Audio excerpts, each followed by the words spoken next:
Meski fraksi-fraksi di DPR ramai-ramai menyetujui proyek ibu kota negara ini, PKS tetap konsisten menolak IKN Nusantara. Penolakan fraksi PKS terhadap IKN Nusantara tetap sama dan konsisten hingga saat ini. Sikap penolakan PKS terhadap IKN Nusantara ini sudah disampaikan sejak tahun lalu. Tepatnya, fraksi PKS menolak IKN Nusantara saat DPR hendak mengesahkan rancangan UU IKN pada 18 Januari tahun 2022. Fraksi PKS menjadi satu-satunya fraksi di DPR yang menolak RUU IKN disahkan menjadi UU dalam rapat pengesahan rancangan UU IKN 18 Januari tahun 2022 lalu.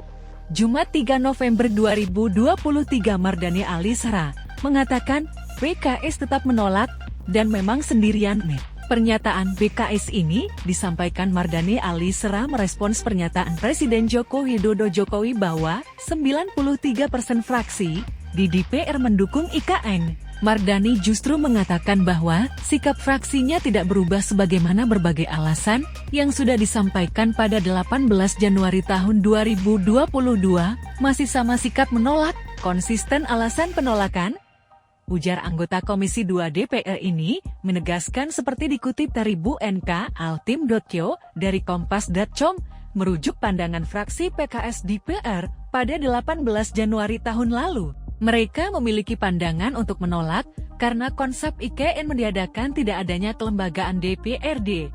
Menurut PKS, hal ini bertentangan dengan pasal 18 ayat 3 UUD tahun 1945.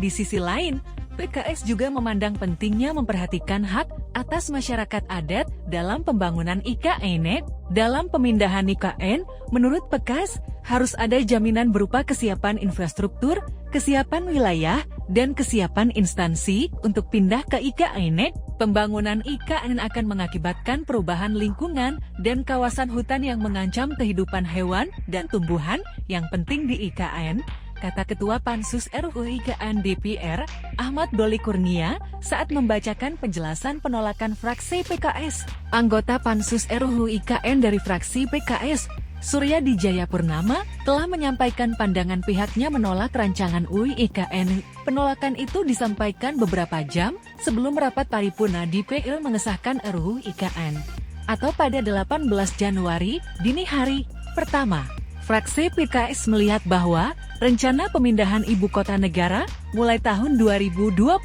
itu tidak terdapat dalam Rencana Pembangunan Jangka Panjang Nasional RPJPN tahun 2005 sampai tahun 2025 yang ditetapkan dalam UU Nomor 17 Tahun 2007 tentang Rencangan Pembangunan Jangka Panjang Nasional tahun 2005 sampai tahun 2025.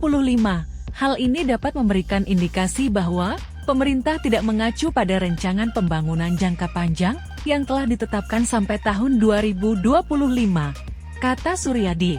Hal tersebut, menurut fraksi PKS, dapat menyebabkan pencapaian tujuan yang tidak terarah dan tidak terkontrol sesuai UU RPJPN tahun 2005 sampai tahun 2025.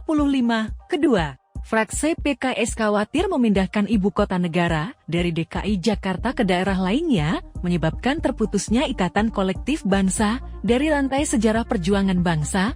Pasalnya, keberadaan ibu kota negara tidak lepas dari sejarah perjalanan bangsa. Selain itu, fraksi PKS melihat bahwa RUU IKN ini masih memuat potensi masalah baik secara formil maupun material, mulai dari proses pembahasan yang sangat singkat, hingga banyaknya substansi yang belum dibahas secara tuntas. Ujarnya, terkait substansi, fraksi PKS menilai bahwa beberapa materi muatan yang terdapat di RUU IKN mengandung permasalahan konstitusionalitas. Fraksi PKS, Suryadi mengatakan, melihat bahwa konsep IKN yang dirancang sebagai daerah khusus tanpa adanya penjelasan yang lebih lanjut di dalam RUU IKN tidak sejalan dengan konsep NKRI. Hal itu sebagaimana diatur dalam pasal 1 ayat 1 dan pasal 18 OD tahun 1945 dan Konsensus Nasional 4 Pilar Kebangsaan. Konsep daerah khusus tanpa penjelasan yang lebih rinci di dalam RUU IKN ini memungkinkan penyelenggaraan pemerintah daerah IKN dikelola oleh otorita IKN di mana pengisian jabatan Kepala Otorita IKN dilakukan melalui penunjukan langsung oleh Presiden, kata Suryadi.